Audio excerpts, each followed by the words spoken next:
Hello and welcome to the PC Perspective Podcast. We have reached episode 855. It's being recorded on February 4, 2026. I'm Sebastian Peak. I am Jeremy Hellstrom. I'm Josh Walrath. I'm Brett Van Sprinberg. And I'm Kent Burgess. You know, you can support whatever this is by going to patreon.com/PCPer, and your day will be complete when your name is here. You're missing something from your life. You can find it.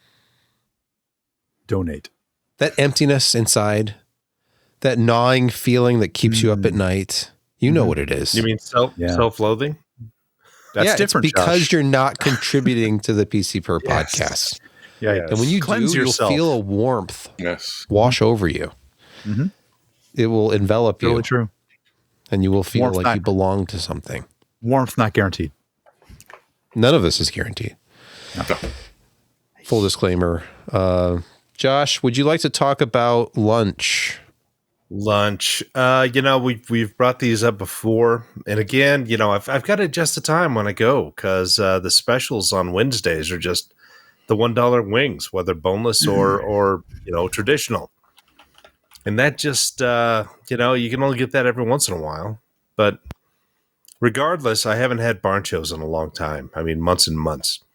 And these are, of course, nicely done tots covered by queso, smothered by smoked pulled pork, a generous helping of red onions, jalapenos, green peppers, cheddar cheese, and then some more melted cheese on top, and then finally topped off with their homemade spicy barbecue sauce. I mean, it's excess. But as you all know, excess is never enough. I only got through 3/4 of it this time, and then I was absolutely full.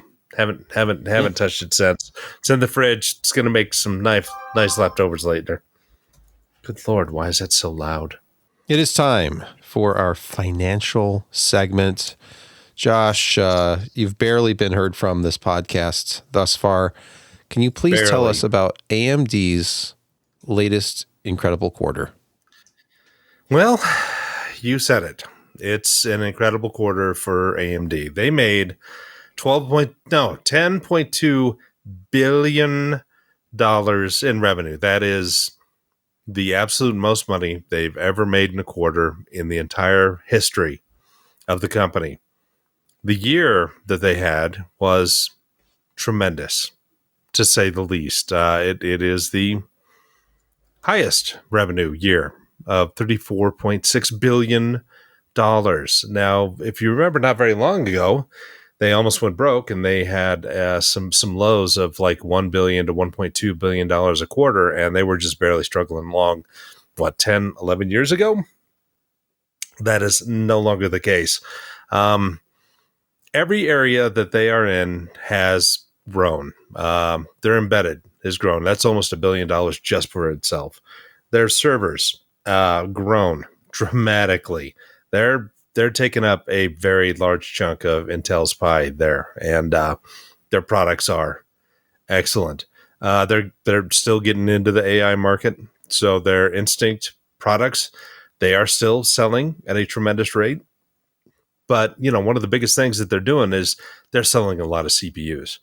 I mean, the 9800 X3D is like seriously one of the top selling retail processors out there. And the rest of the 9000 and 7000 series continue to do very, very, very well.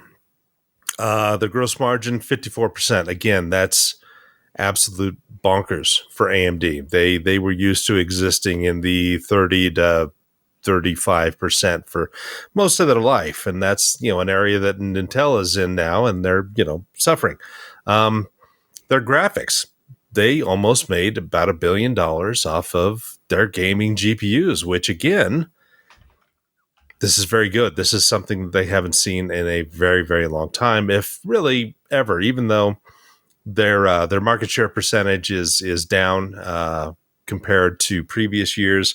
Like 2008, they had a 50-50 split with NVIDIA, but that's no longer the case. They're still sitting a little less than 10%, but they're making money on it. Overall gaming as well is big. They're getting still solid results from all the handhelds that they're licensing out, the consoles, and they're looking to ramp up what they have. They say they are ready to deliver designs to Sony and Microsoft, well, next generation consoles by 2027. So that's going to be money coming into their bank. I mean, it's just absolutely amazing where they have come from to where they are now, because their net income, as in all that they cleared, was $1.5 billion, which, as you remember me saying, that was an average good quarter in overall revenue for AMD not all that long ago. So their stock price got hit because they're not as bullish on AI. Well, many other analysts and people saying that they're kind of missing the boat on AI stuff.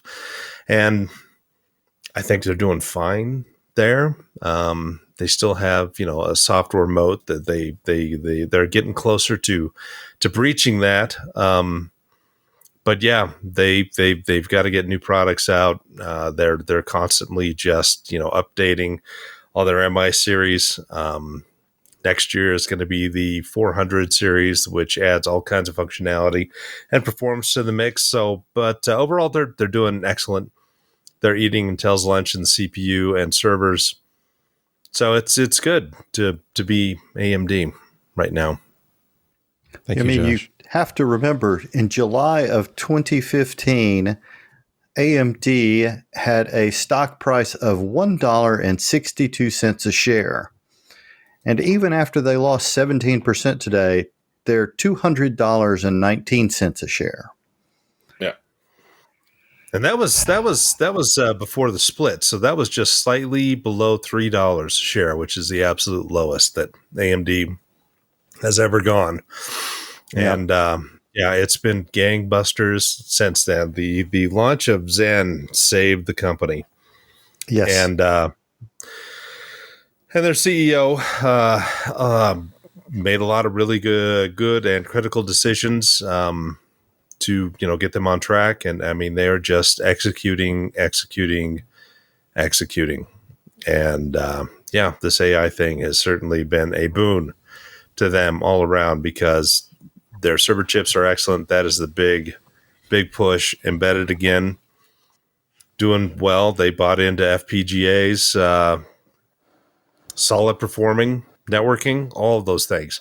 So they are a well-rounded company who has some very good products, and it reflects in their earnings.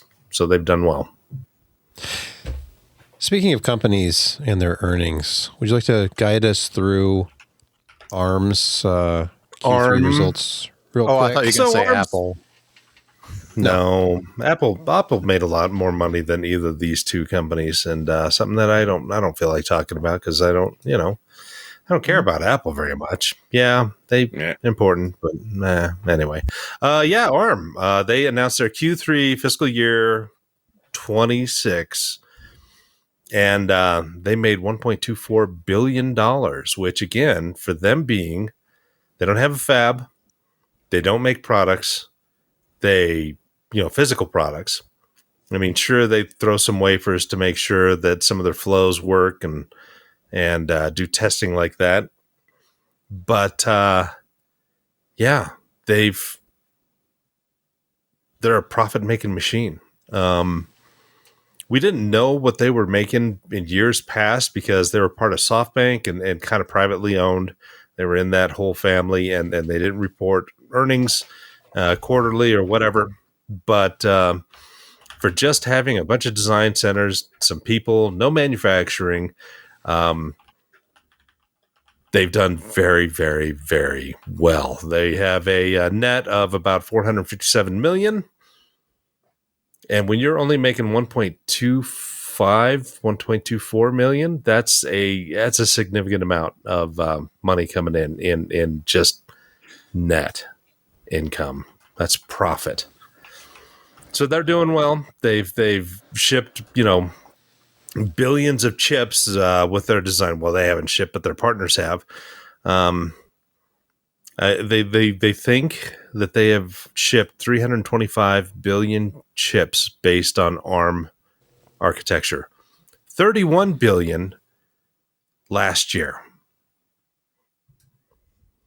That's a lot of royalties. That's why they're making some good money, and they just keep chugging forward with more and more advanced parts that we'll be hearing about, next fall, obviously. But the world kind of revolves around ARM, and they just keep chugging. It's good. Excellent. Purple drank. ARM drank the purple drank, and see where it got him. Wait, is that the same drink? Or is that in a glass now? No, it's in. I poured Is it that in the same drink? Yes. Okay. Yeah, it's purple drink.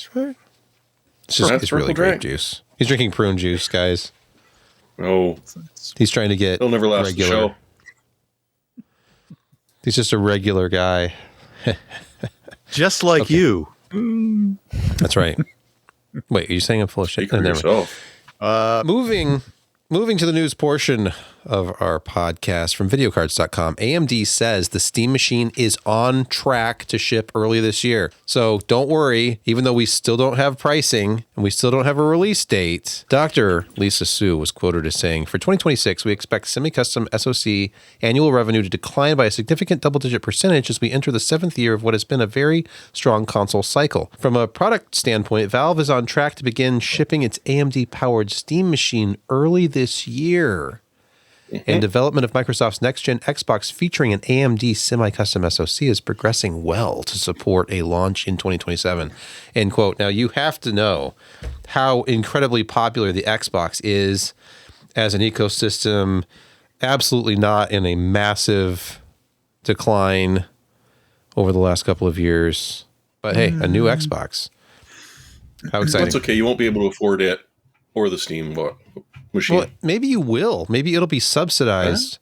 The games will be $100, but the console will only be $700. And $99.99. And shipped with 4 gigs of RAM. Well, if it's Microsoft, they're probably going to come up with a Xbox lease to own program. Stop giving them ideas. No, it's just going to be a lease program. There's no to own about it. Oh, you're just leasing it. Yes. Yeah. Look, we should not be this negative this quickly into the news portion. So let's talk about something more positive. Here's a TrendForce press release. They have a memory price outlook for the first quarter of 2026, which has been sharply upgraded. They've revised their outlook for the first quarter of this year and decided that DDR4 and DDR5 blended will be up 105 to 110%. This is higher than they originally anticipated. So I guess what this means, if I'm reading this correctly, is that this quarter, DDR4 and 5 will double in price. I think you're reading it right. Look down at the bottom, Flash, up 55 to 60%. Yeah. Yep. We've already seen these prices do this, and so I'm kind of wondering. Yes. I mean, spot pricing is one thing, but this kind of looks like they're almost a half a quarter too late with their predictions because it's already happened. It's easier to be Does right. That make sense to you? Josh.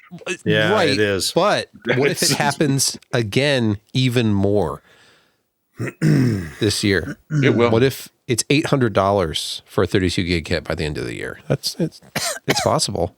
Here's another video card story from January 30. 3 RTX 50 cards reportedly make up 75% of NVIDIA's Q1 2026 supply. Now, we've talked about the rumors about them focusing on 8 gigs. They didn't discontinue certain chips, but that does not mean that bigger VRAM offerings are the focus. Clearly, there's going to be a lot of 8 gig stuff out there in a lot of pre-builts, in that sort of value segment, whatever that looks like by the middle of this year.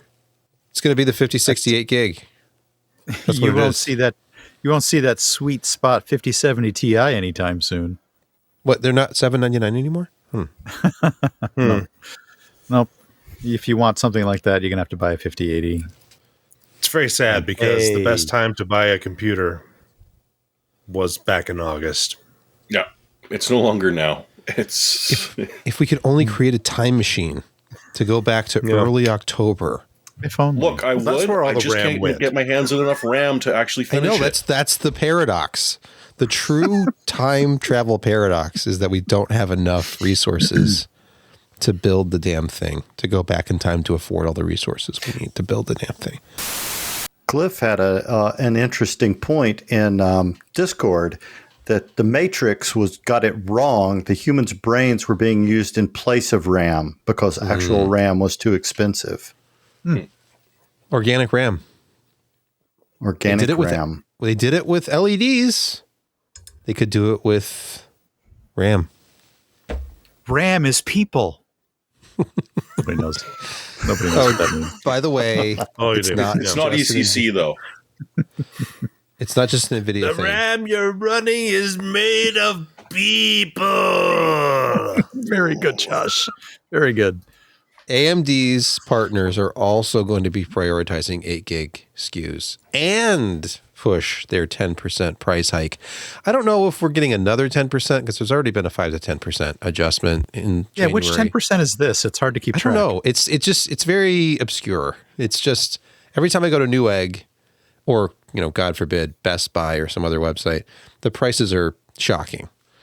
Let's see. Let's look at that. In the last RTX. in the last 3 weeks, we've seen the RX 9060 XT go from $350 to $399, and now $459. Remember when the Wow. 5070s were scarce and they were still $900? Yeah. Now it's $200 more than that. Well, a 5070 Those is again, not great. That's $150. They were hitting $499 and below. Yeah. RX They're still okay. 70. I mean, they did get down to about $599 at the worst. Which is where they're supposed to be. The Yeah. 9070 XT's 800. Well, no, here's one for 730. Yeah. The number one best seller in GPUs and video graphics cards on Newegg is the ASRock Challenger RX 9070 XT at $729.99. I was reading a story. It was a little bit more Zotac centered a little while ago regarding smaller GPU manufacturers not being able to afford to buy into the relatively large amount, but nowhere near like the ASUS level amount of DRAM and DDR that they need to build their chips. So you go, ASRock, stay number one. Well, the problem with like Zotac and the NVIDIA partners is that they still are bundling the memory with the GPUs, but they don't think they're going to get enough of those bundles to be able to fill out how much they need to sell a quarter. So we may see some of these smaller guys not only just downsize, but maybe cease to exist because they're just getting starved, and NVIDIA is starving their partners. And they've got these low end bundles and chips that they're selling out, but they're taking a margin hit. Zotac and the gang. It could be grim, and it's they're not taking care of their partners, and this is kind of still their foundation because AI may drop and go away, and you've got to have still things that you're willing to sell to your partners who you also want to survive, because who else is going to sell this stuff? Intel will save us all. They're that scrappy underdog who has a competitive product for its price, and it's been very aggressive. Intel Arc B770, the long-awaited successor to the B580 on the high end of things, is dead. It will live on, though, as a data center product, as the Arc Pro B70. XDA developers has this article on the B770. So there's just this assumption made that it's already been canceled. There have been people reporting it as being canceled. And of course, there's some conflicting reports out there, but I did see that the CEO of Intel, here's a story over at PC Gamer, Intel CEO commits to building new GPUs and has hired the engineer who designed some of AMD's greatest graphics card hits to design them. Jeemers. Incredible. So Lip-Bu Tan, incredible. in response to the question, does Intel build GPUs in the future? He said this, quote, yes, and I just hired the chief GPU architect. And then he's so very good. I'm very delighted he joined me. And it takes some persuasions. And then I told him that not just CPU, GPU is also very important, different application workloads, end quote. Whatever that means. But yeah, I didn't follow that at all. What does that even mean? Sound like he is actually just a bot. And who wrote that? Sorry. It was a quote. Okay. Jeremy Laird published this at PC Gamer 16 hours ago, and that was the quote. Anyway, what he was speaking to somebody at an AI conference. So clearly this is an AI-focused thing. Yes, we're focused on GPU compute for AI, I'm assuming. And they're not talking about, the gaming segment. That's where we want to play in that lower margin segment. In the midst of all of this AI growth, we're going to go tiny margin for gamers. I don't think so. Yeah, I don't think that's the case. It's probably dead. Yeah, I don't feel they can still afford to give us lip service. See it. You know what's not dead? Spinning Rust. Western Digital, they've been perfecting incredible new power optimized hard drives. They're going to get up to 100 terabytes per hard drive. They are going to have power optimized hard drives with 20% lower power draw. It's just incredible. Look at this dual pivot technology demo.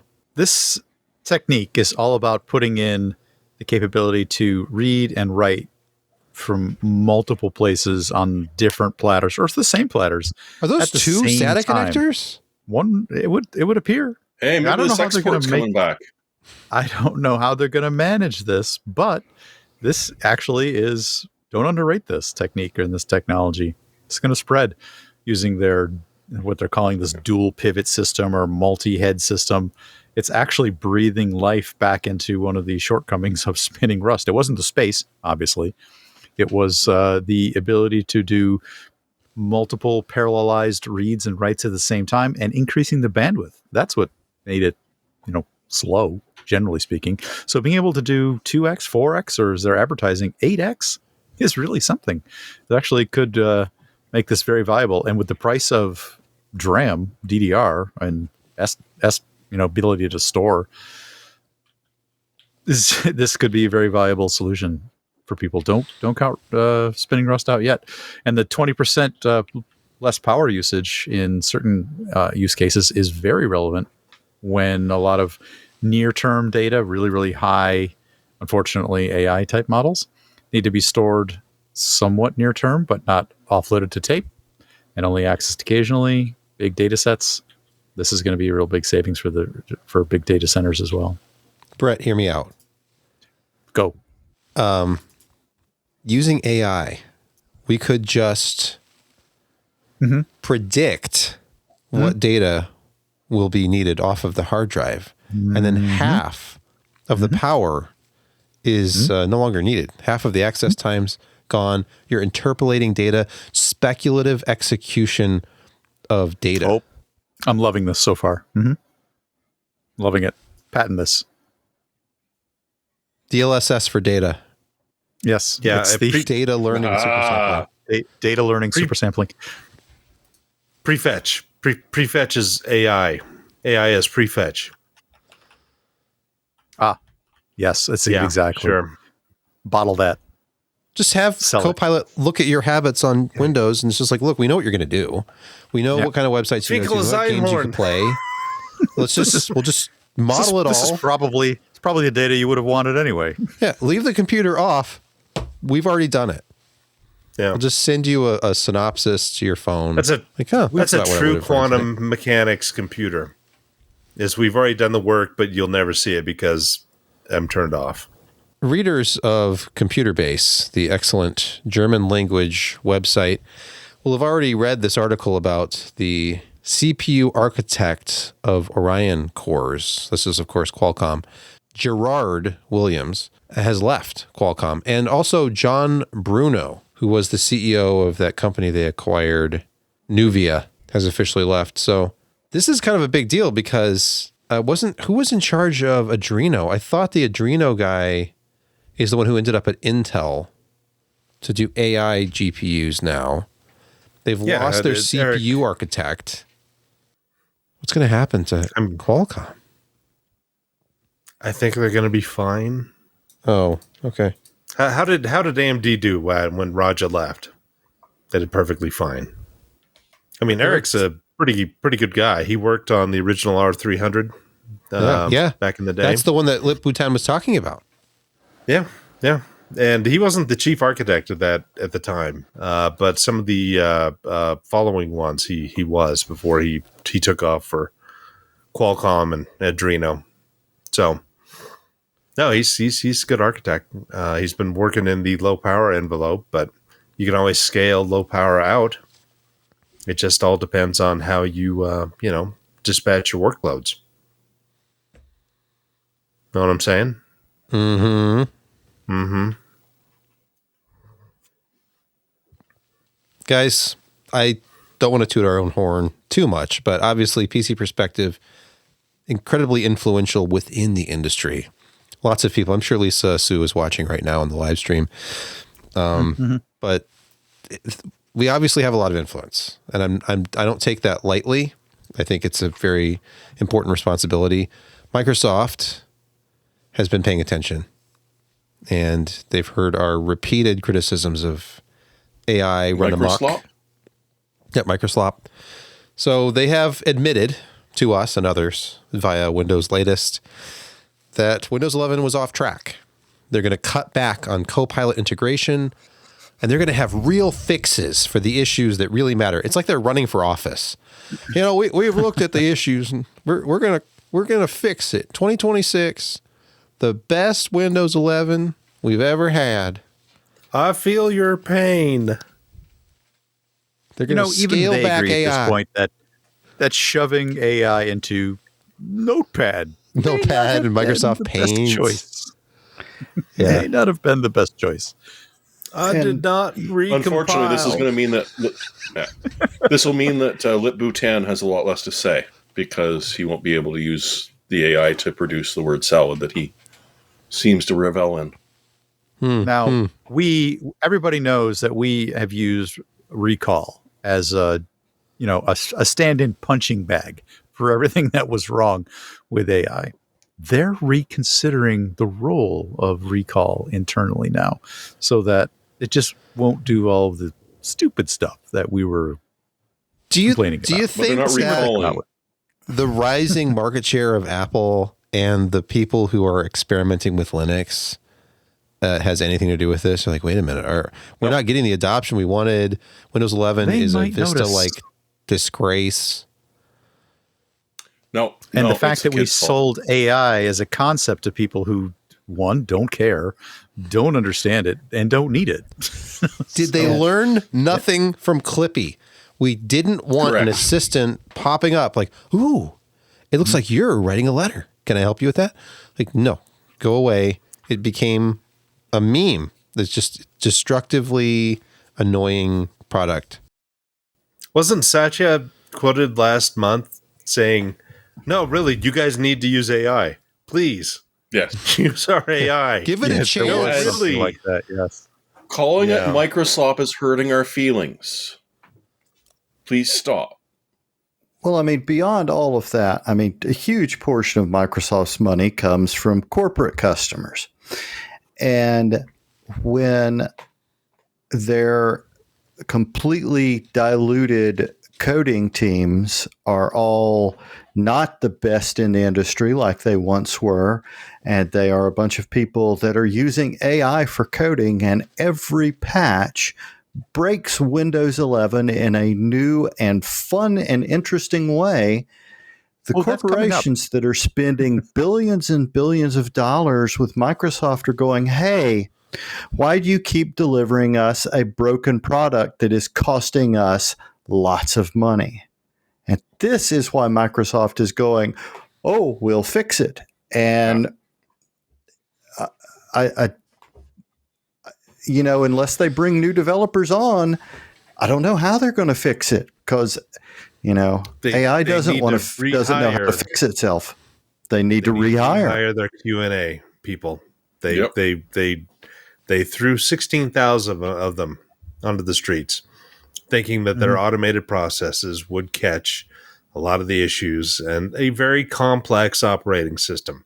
How many millions of lines of code does any of this run on? I mean, it's nuts.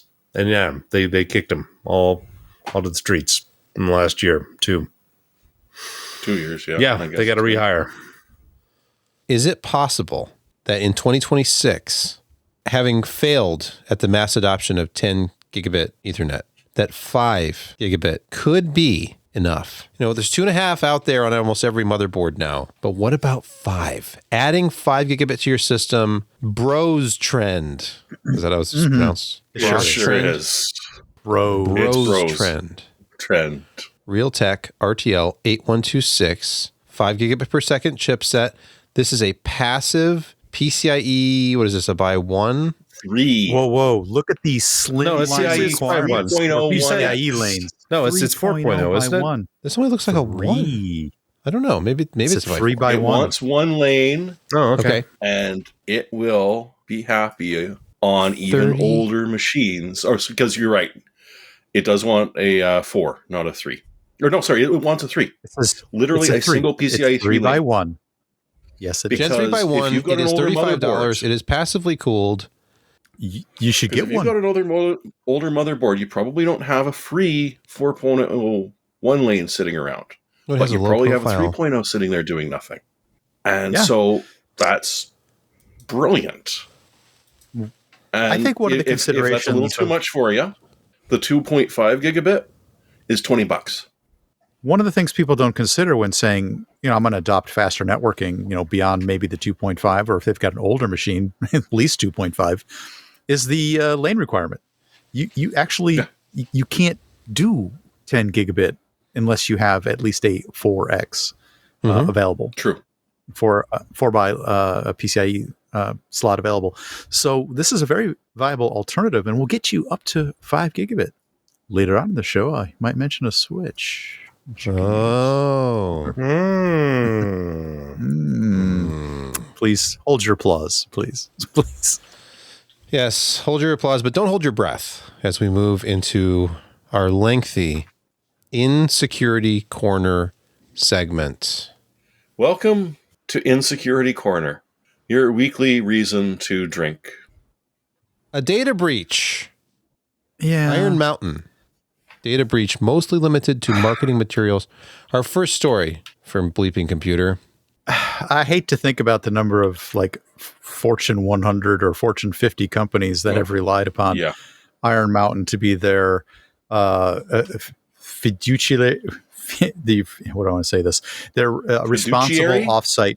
Yeah, fiduciary offsite responsible partner to check the box of we make sure our data is, or we have continuity of operations due to the fact that if we lose our locally stored data or in our local backups, we at least have the fallback of an offsite backup. So, and Iron Mountain is kind of like one of the biggest companies in that space for backing up Fortune 50, Fortune 100, et cetera, companies, and to have the fact that they've had a data breach is very disturbing.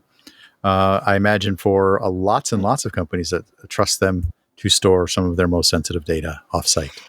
Well, there's another thing you trust them for: destroying your Indeed, PII. yes. These are the companies that come in and they pick up that secure bin, and they're supposed to go and they're supposed to shred it. And this, just seeing Iron Mountain and security breach is enough to, require an order of underwear from your favorite supplier, because it's just utterly terrifying.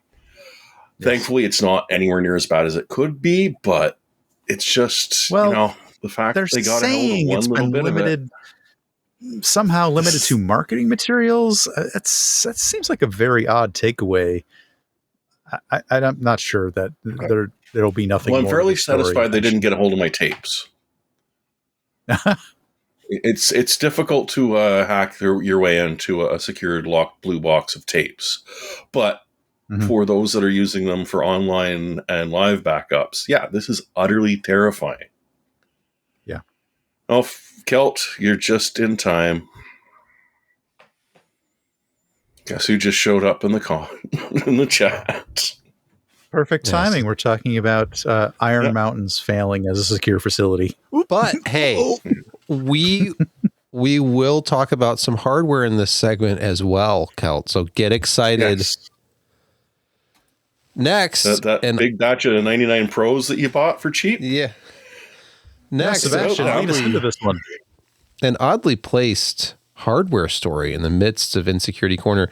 Cheap Samsung 990 Pro SSDs. Forget about those rising prices on high-end, fast storage. When there's 990 Pros out there, deals to be had that end up being like a SD card in a fancy wrapper, I guess, since this has 20 megabyte per second reads and writes of almost 10. Almost. There was a time when that was probably pretty good, but I'm sure I've got some ancient USB drives that'll be proud of that. But the first hint was Crystal Disk Info showing a PCIe 3x4 instead of PCIe 4.0 connection. Digging deeper and doing some additional testing, read speeds were down into the, as you imply, fast USB speeds rather than NVMe speeds at all. And in fact, finally, pulling out the Samsung Magician software, looked at the drive and flagged it as counterfeit. And that's when everybody knew. So apparently there's a huge flock of Samsung 990 Pro SSDs. Don't buy them at prices too good to be, because it's not. They aren't. I love the savage comment from One Falcon Northwest. Ironically, still faster than the Samsung drives that would brick when hitting their write limit. Fair? That is a hot take. Wow. Moving on from the Hacker News. Yes, we're going to talk about Notepad++, the breach. Nobody's ever a user of Notepad++, right? That's just lies. Definitely doesn't sit on servers that have secure stuff on them at all. Never. So apparently mid last year, when I say mid, I do mean June of last year. Yeah. There was a situation with the hosting where the Notepad++ software was distributed from, and the same place where Notepad++ would wake up and go, "Hey, got any new updates for me?" Surgically selected amongst those update calls were where, if you were coming from a particular place that the malware actors wanted to get at, you were served a different update, an update of a different color, as it were. But Notepad++ themselves wasn't the vector. It was the hosting around it. Novel, slightly. And you were served quite a payload of malware with remote shells, script downloads, command and control environment, just a variety of different infection chains that changed over the months between the June timeframe and finally when the hosting was changed in December. Yeah. So went on for 6-ish months. So if you've downloaded a Notepad++ since June and you were interesting enough to be targeted, you probably were. So just assume that you've been hacked. Go freshen your Notepad++. Yes. Seriously. Do a serious scan on your computer. And that too. And house calls set your for when you want a second opinion. You should probably just start over with a different computer. Just or you don't even want that anymore. It's been thoroughly hacked. Your laptop, as you do it, take it away to your IT group. I mean, the commercial. I mean, I just can't imagine the exposure in an enterprise for this sort of thing. It's huge, horrendous.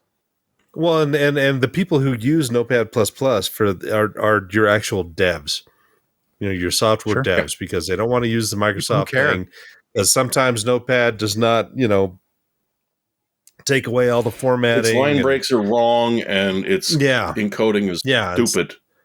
Stupid. Mm-hmm. Yep. So, So we had to go through at my day job. We were notified of this yesterday and went through our Ninja RMM, found out who all had Ninja Notepad++. We had to take it off of our VDI Golden Image, all the other shared servers that people did, the remote stuff. It just was a mess. And, it was about 6 to 8 hours worth of work for 3 people to try to get all of our bases covered and to make sure that, not everybody, maybe they're not interested in a mid-tier environmental statistics company, but you can't take that chance. You can't. Security through obscurity works until it doesn't. That's right. Now, one nice thing is that most people leave it open so that you can't actually update it, because it is still open by another user on that shared server, and they just don't want to have to, log out or close it because reasons. So, in a way, laziness would have protected you a little bit. A little. By the way, finally, in Security Corner, there's no link. It just says update your browsers again. Yes, all of them, literally. It's just a weekly There's PSA. already if one you haven't pushed updated out your browser today. Oh, no, there was one pushed out over the weekend, and literally another one has come out within the last couple of hours for just about everything. Okay. I didn't want to talk about the number of off-cycle Microsoft updates that we've been having recently since the beginning of the year. Are you sure? I didn't even want to go there. Should we be calling them off-cycle anymore? They seem to be on-cycle now. They're sort of normal. Fair point. These are not out of band. These are normal band updates now because they're that bad. As we were saying before, hire back your Q&A team. Yeah, bloody. I'm still on Windows 10, and I'm not seeing that. That's okay. They can break it too.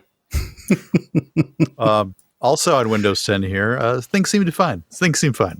Yeah, don't worry about it. It's just your behavior you have to manage online anyway. Don't worry about your OS.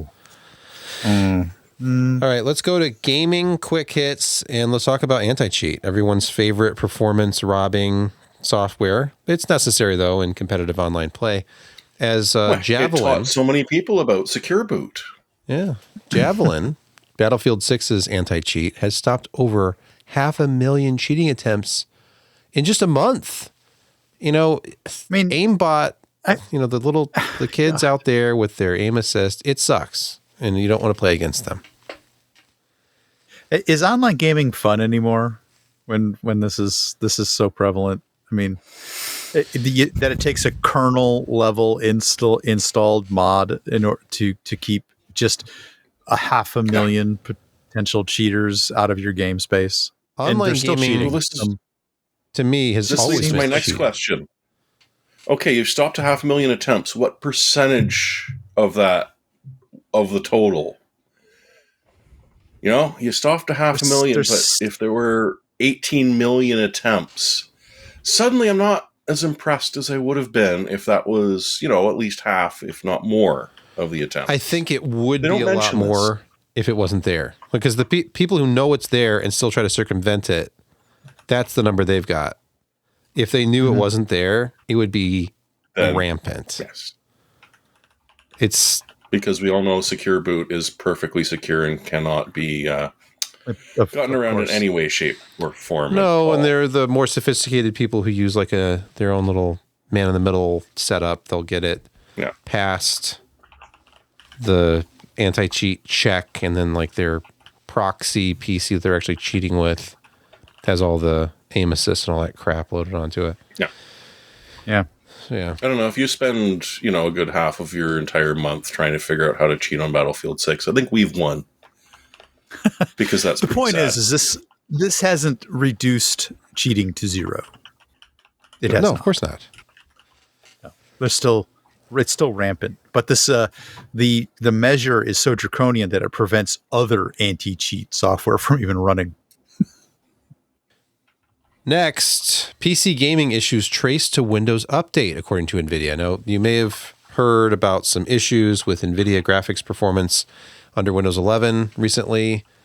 And it was Windows related. Clearly, there was a Windows, I don't know, whichever the first of the 26 updates was. The specific one was KB5074109. A temporary workaround is just to remove that update. And it's created instability, not linked to the graphics. This may have been the one that was prevented Windows from shutting down, for instance. We sort of poked some fun at that last week. Yeah, that was a good one. And so if your PC game performance feels a little off in the past month, it's not just you. It's Microsoft. They're helping. Microsoft. We said it once. We'll say it again. Yeah. And a heartwarming story to end gaming quick hits says, heartbreaking story. Ashes of creation devs. They've been laid off. They're not even getting their final paychecks. And it's too bad. They just chose the wrong raised company. millions in like around 2017, 2018 or something like that. A lot of enthusiasm around this game. Missteps from the new administration at the studio. Some people left, took a lot of the people with them. They reacted by basically pulling the plug and shutting the whole thing down. And no one's going to get paid. And this game is not going to get made. I wasn't necessarily... They Kickstarter backed it. There's a lot of enthusiasm out there from a lot of different people. So it's sort of sad this one's going away. A lot of people will not get their money back. Customers who bought in or kickstarted it, they're just out. Sad. Josh, are you ready to talk about the featured review of the week? Yes. As we mentioned, the only thing going down in price recently seems to be monitors and sim racing gear. And so I had the chance to review the Thrustmaster T248R, which is a revised version of the T248, was released 4 years ago. And they've made quite a bit of upgrades to it. First of all, you have a synthetic leather-wrapped rim. The previous one was just hard plastic, too. You've got a full color screen on the wheel that you can use for telemetry data. That would mean, what gear you're running, how fast you're going, all that stuff. But also what makes it really important is this is designed also for the PS4 and PS5 consoles. Now, the consoles, they don't like third-party apps running on them. So if you want to just adjust any of your steering, force feedback, settings, all of that, you have to actually do it from the wheel itself. So having that nice little full color screen at the top of your wheel is a really handy thing. Next thing that they have is I'm trying to think. What was the next thing? It's been one of those days, hasn't it? Trying to look at it. Yes. Trying to look. Carbon fiber accents around, except it's not, of course, real carbon fiber. Different buttons, the same layout, but a little bit higher quality stuff in there. They've just made it a better product, and they've lowered the MSRP by $50. So officially, it is a $349 product, which is not terrible considering what you get. It's a 3.1 Newton meter hybrid drive. So it's not a direct drive unit. It is a series of gears as well as one belt and pulley system. Previous high-end stuff used to be all belt and pulley. This is a less expensive way to do it. And now the new high-end is, of course, direct drives, which is a big electric motor fed by a large power brick, giving you upwards of 25 to 35 Newton meters of force, which is more than enough to break your thumbs in a very bad accident. So this is only 3.1 Newton meters. It's controllable. And it's a pretty good beginner to mid-range wheel. I mean, it doesn't give you the performance of a direct drive because one of the bigger things that I had an issue with is when you're doing like drifting or, trying to catch a slide, in a direct drive, it seems to do a little bit better because of the skew rate. The skew rate of a direct drive wheel is really, really fast. So that's the change of direction and how fast that direction changes.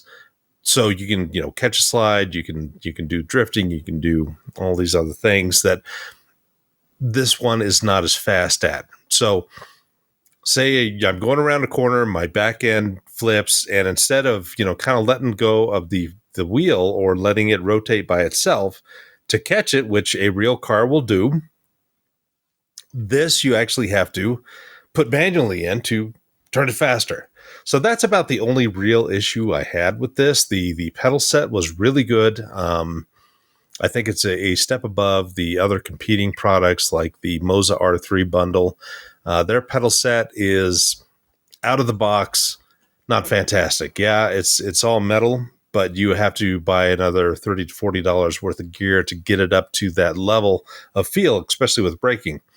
The braking with the Thrustmaster, you have an adjustable pedal that you can have 4 levels of how hard you have to push to get a response.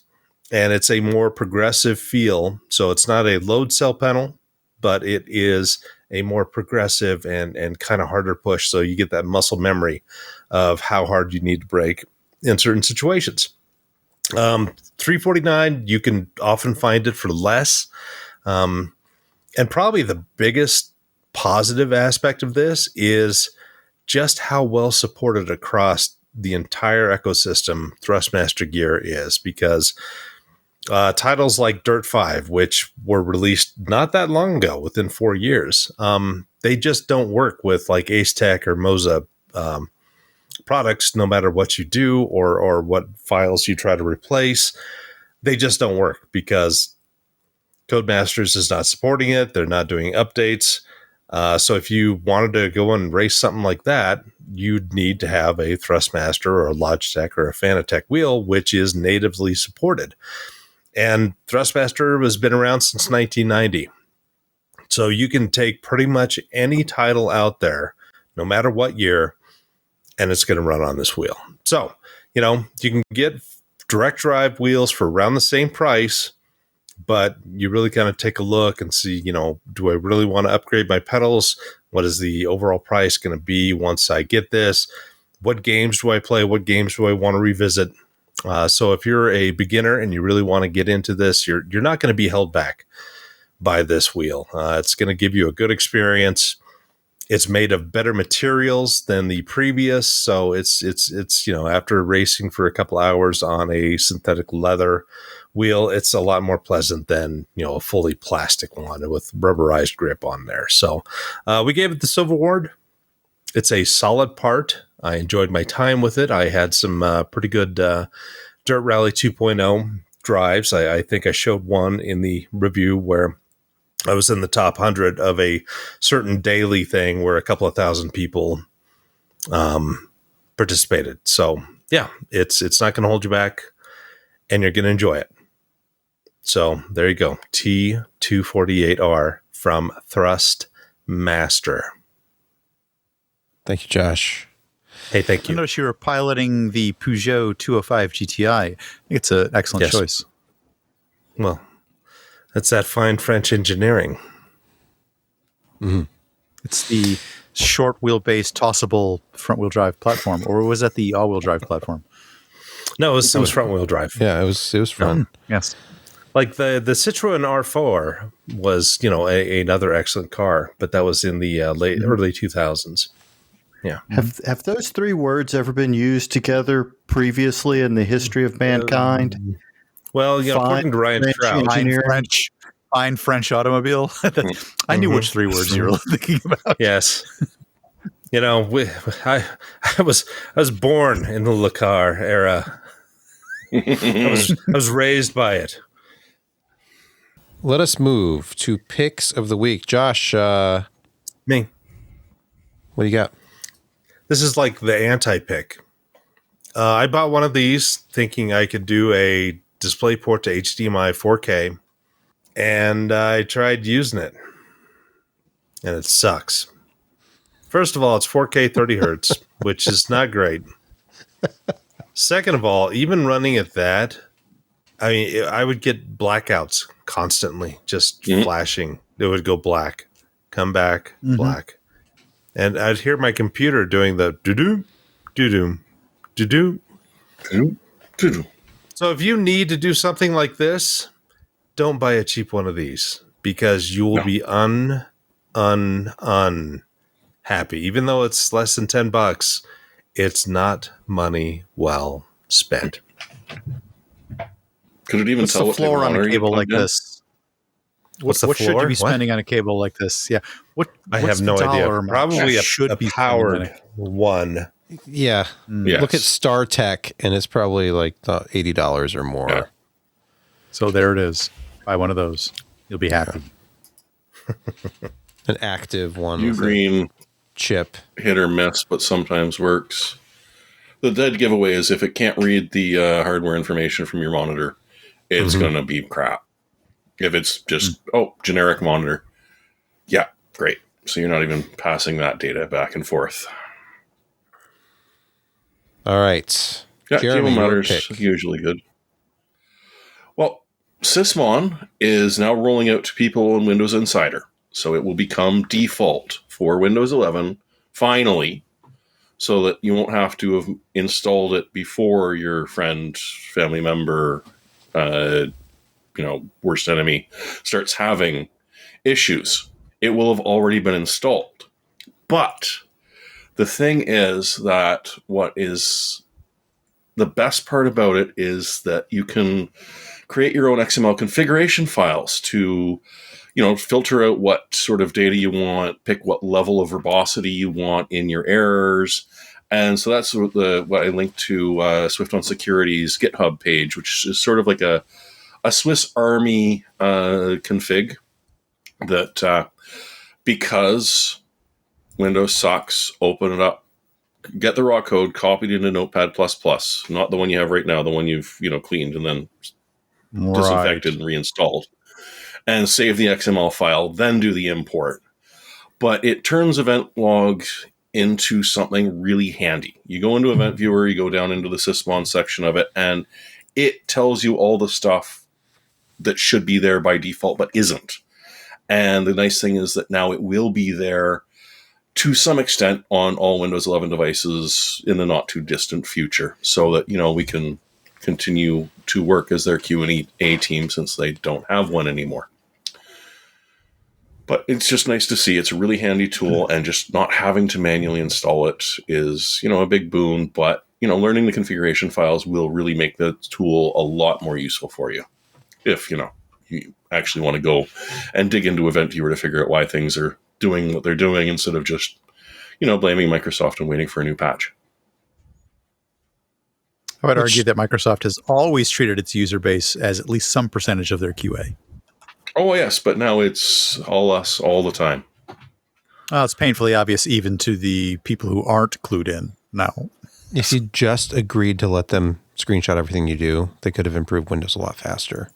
If you just bought the AI PC when we told you to, this wouldn't be such a problem. Yeah, the Qualcomm powered AI future PC and Office 365 and doing everything in a virtualized environment. And yeah, I'm still running a first gen Surface Pro. Is that okay? Are you paying for a single service that we now sell as a bundled service in Office 365? Yeah, we're going to end you on that as well. You have a perpetual license. No more SharePoint alone. No more OneDrive alone. Yeah. Yeah, exactly. We're not making enough money off you. Or, I mean, you're using it in questionable ways. So you get that's my favorite one. By questionable ways. Here we go again. Yeah, that's right. Are you using if only you would conform to instructions, we would not have to kill you. You're making us do this, Spruenberg. You're making us do this. All right. You know what we talked about earlier? Jeremy had a 5 gigabit Ethernet card. Why go to 10G? Your premise wiring, it could be Cat 5, could be Cat 5e. And you know what? You're missing out. 2.5G, it's good. But maybe you've got some spare PCIe lanes that you want that $30 5 gigabit Ethernet card, but you need a switch. You don't want to spend a lot of money. Clearly, you don't want to spend a lot of money. So why not go to one of our favorite manufacturers and only spend $169 currently on sale, 15% coupon, an 8-port 5G with RJ45, no transceivers necessary, for an 8-port 5 gigabit switch. It's unmanaged, but you know what? You probably don't want to manage it anyway. So it has 80 gigabit per second switching rate, which isn't bad. It's not super great, but at this price point, you can't really be choosy for a 5 gigabit switch. The ability to order 5 gigabit switches is somewhat limited, so this is going to be probably one of your best choices. Made by Nick Giga, actually. Our favorite. The finest name in internet switches, networking equipment, I should say. Kent, your pick this week. You know, if you are in need of a new PC, there are options out there. And while we have been touting for years the value of building your own, right now it's just not worth it. But before the cycle of price increases really hits the pre-builds, you can still find some good pricing on pre-builds. This is from Best Buy. It's an iBuyPower. You can probably find it through iBuyPower as well. This is 9800X3D, 32 gigs of DDR5, and a 9070 XT with a 2 terabyte NVMe drive. $18.99. That doesn't even cover the price of the card, the RAM, and the CPU by itself. Not include. So yeah, if you absolutely have to have a new computer right now, and you're gaming focused, right there's your best bet. Sorry, Francois points out that is not actually a PC. You're buying that picture of a PC for $1899.99. It's the old eBay scam. Yeah, it's just an empty box. Buy this empty box. It's the box it came in. But hey, yeah, the good thing is you can actually check if you've got a Best Buy near you. You can check and see if it's in stock.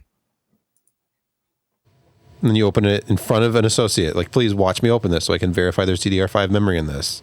And it's not just full of bricks. Several moths fly out. Yeah, open it in store. Make sure that the store associates haven't robbed the RAM out of it. And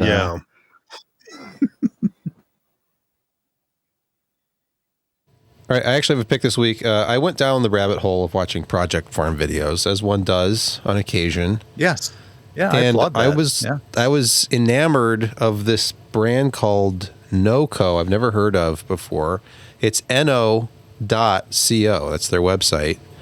and they have a product line. Does that stand for Northern Colorado? I don't know, but they have this product line called the Genius, which starts at $30. You can buy them at like AutoZone and Walmart, and it's a 1 amp battery charger that does every different type of battery chemistry, which is important because some people have those AGM batteries or maybe a lithium battery, regular lead acid. It can do it all. And on Project Farm's video, he was very impressed by these Genius chargers because they can charge a completely dead battery. There's a force mode on these. So even if it's 0 volts, it'll deep cycle, it'll condition it, and you can bring dead batteries back to life. I wish I knew about this before. That is almost genius. And, Sebastian, we should have talked. I'm deeply invested in the NOCO ecosystem. I have 3 or 4 different these battery chargers. Very, very good. Very good. Back in the day, they used to call these trickle chargers. Yes, they did. These are better. Now, listen, Josh, there are trickle chargers. However, if you go up to the Genius 10 level, that's a 10 amp charger. That's not a trickle. You can fully charge a battery pretty quickly with one of these things. Now, scroll down a little bit. You'll see that some of them are 2x or 4x, and they'll charge multiple batteries at the same time.